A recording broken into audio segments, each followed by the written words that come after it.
مدعو ونصلی علی رسولہ الکریم اما بعد بسم اللہ الرحمن الرحیم۔ میں ہوں حذیفہ اور آج کے لیسن میں ہم فعل مضارع کا اگلا صیغہ تثنیہ مذکر حاضر کا پڑھیں گے۔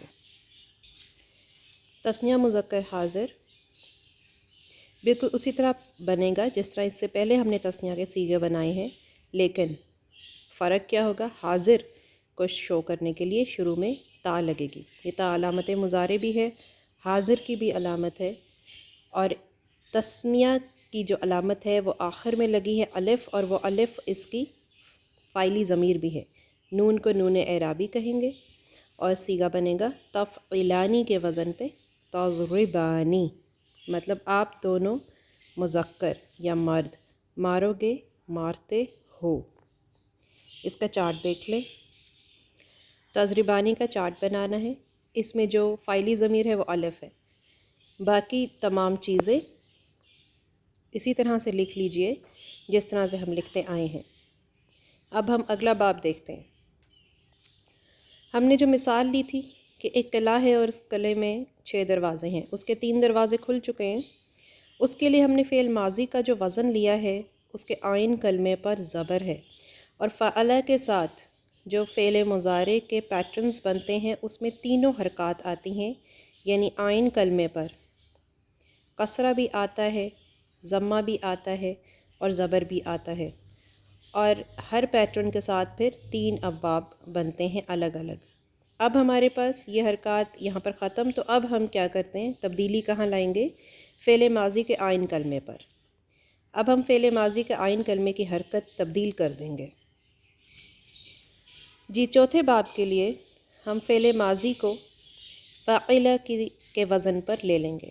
آپ جانتے ہیں فعل ماضی کا وزن اس طرح سے ہوتا ہے کہ اس کے پہلے کلمے پر زبر، لام کلمے پر بھی زبر، لیکن اس کے آئین کلمے کی حرکت تبدیل ہوتی ہے۔ تو فاعلہ کر دیں گے، تو فاعلہ کے ساتھ جب فعل مضارع بنے گا تو وہ صرف 2 پیٹرنز پر آتا ہے۔ یہ یاد رکھنے کی بات ہے کہ جب ہمارے پاس فاعلہ ہو تو اس کو جب ہم ابواب کے اندر لے کر آتے ہیں تو یا تو یفعلو ہوگا یا پھر یفعلو ہوگا، یعنی آئین کلمے پر کیا چیز، کون سی حرکت نہیں آئی؟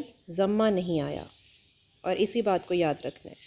پہلے ہم جو لے رہے ہیں وہ فاعلہ یفعلو، اس وزن کو لے رہے ہیں۔ اس وزن پہ جو لفظ، جو حروف اصلی لیے گئے ہیں، گرامرینز نے لیے ہیں، وہ ہوں گے سامع یسمعو، اس نے سنا، وہ سنتا ہے، وہ سنے گا، اور اس باب کا جو سمبل ہوگا وہ سین کے ساتھ ہوگا۔ جب بھی کہیں سین لکھا ہوا آئے فعل کے آگے تو آپ فوراً سمجھ جائیں کہ اس میں فعل ماضی سامع کے وزن پر ہے اور فعل مضارع جو ہے وہ یسمعو کے وزن پہ ہے۔ تو اس طرح سے ہمارا چوتھا دروازہ کھل گیا سامع یسمعو کے ساتھ۔ ایک قاعدہ اور دیکھ لیں کہ ماضی منفی اور مضارع منفی کیسے بنتا ہے۔ منفی یعنی نہیں۔ اگر ہم نے ابھی تک مثبت جملے پڑھے ہیں نا، اگر ہم نے منفی جملہ پڑھنا ہے تو ہم فعل مضارع سے پہلے لا لگا دیں گے، جیسے لا یکتب، وہ نہیں لکھے گا، وہ نہیں لکھتا ہے۔ لا یجعلون، یہ جمع میں آ گئے کہ وہ سب نہیں بنائیں گے، وہ سب نہیں بناتے ہیں۔ تو فعل مضارع کے ساتھ لا لگا دیں تو منفی بن جاتا ہے۔ دوسرا حرف ہے ما۔ اگر فعل ماضی کو منفی بنانا ہے تو اس کے ساتھ ما لگا دیں۔ ما کتب، اس نے نہیں لکھا۔ ما جعل، اس نے نہیں بنایا۔ اس حوالے سے یاد رکھنے والی بات یہ ہے کہ فعل مضارع کے ساتھ آپ قرآن میں دیکھیں گے کہ لا کے علاوہ ما کے ساتھ بھی منفی بنا ہوا ہے، لیکن فعل ماضی کو اگر منفی بنانا ہے تو ما ہی آتا ہے۔ اب لا اور ما کے ساتھ ہم سامع یسمعو کی گردان کی تھوڑی سی مثال دیکھ لیتے ہیں۔ ماضی منفی جب بنائیں گے مطلب ڈڈ ناٹ کا معنی لانا چاہیں گے۔ ما سمع، ما سمعا، اس نے نہیں سنا، ان دونوں نے نہیں سنا، ان سب نے نہیں سنا۔ اسی طرح سے یہاں پر مذکر کی اور متکلم کی آگے دی ہوئی ہیں، مؤنث کی چھوڑ دی ہیں، اور اگر منفی بنانا ہے تو منفی میں will not, does not, do not کا تاثر آئے گا.